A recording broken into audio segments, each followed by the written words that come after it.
Vous écoutez le balado des bibliothèques de Laval. Dans le cadre des Contes de l'île Jésus, Daniel Godin vous invite à découvrir l'histoire de la femme de l'aubergiste. Douilles qui sont tous les rafman. Douilles qui sont tous les rafman. Sur les chantiers, ils ont monté. Bing sur la ring, bang sur la ring. Laissez passer les rafman. Bing sur la ring, bing bang. La femme de l'aubergiste.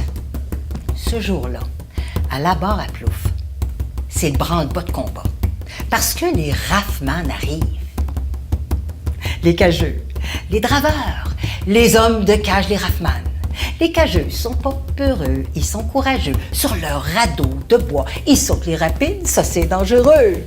Des voyageurs, comme on les appelle, sur leur radeau de bois qui s'en vont jusqu'à Québec, défont les radeaux, mettent le bois sur les bateaux, puis ça s'en va en Angleterre.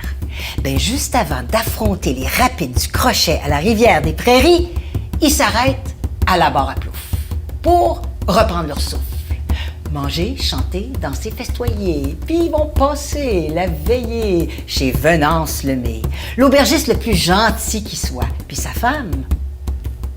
À prendre l'entrain, un peu de regain, puis au petit matin, elle prépare ces tartinades du pays, ces petites sucreries que les cageux apprécient en titi. Fait qu'elle sort du four son pain de ménage, aussi beau que son corsage, puis elle se tranche une belle grosse tranche de pain qu'elle tapisse. De sucre d'érable, tout émietté, puis ben coulant, puis dégoulinant, puis par-dessus de la crème d'habitant, puis mettez-en. C'est pas de longuant, surtout si c'est pour Joe Montferrand. Joe Montferrand, le géant des rivières qui s'en vient à la barre à Plouf, à l'auberge de Venance Lemay. Hey, on va le recevoir, l'accueillir à hauteur de sa réputation. Le cageux, le draveur, l'homme de cage, le rafman. Le cageux le plus fort qui existe. Il aime se bagarrer, il a le coude léger, mais il est éduqué. Il sait lire puis écrire. Sa mère, instruite par les jésuites, s'en est occupée. Joe Montferrand, ouais, qui descend le courant de Bytown jusqu'à Québec.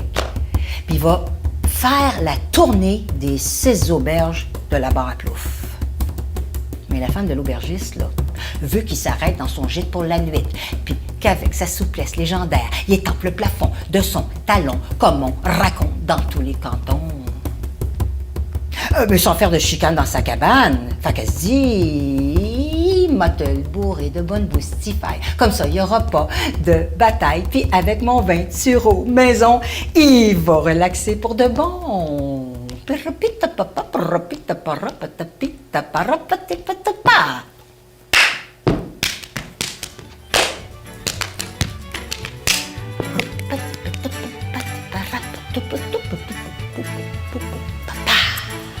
Elle, ce qu'elle veut, là, c'est qu'il lui parle de ses voyages de drave. Risquer sa vie pour voir du pays, ça la fait rêver. Pas qu'elle s'ennuie, non. À la barre à Plouf en 1851, là, il y a de l'effervescence. Il y a un manoir, un moulin, des auberges, des tavernes, l'apothicaire, la cordonnerie. Il manque juste une bibliothèque. Mais ça va venir, ça va venir. Mais la femme de l'aubergiste est un peu triste. Elle est un brin idéaliste, alors elle aspire à un peu d'improviste dans sa vie conformiste auprès d'un mari matérialiste. Fait que ce soir-là, après avoir nourri les cageux, après avoir écouté le conteur, puis surtout après avoir bu les paroles du géant, elle est sortie sur la berge, se promener, pour apaiser le remue-ménage qui voltige dans sa tête comme un manège de sortilège. C'est un soir de brume, pas de lune. Sur la rivière, les radeaux des cageux, comme un long cortège de cages solitaires, brillent sur l'eau.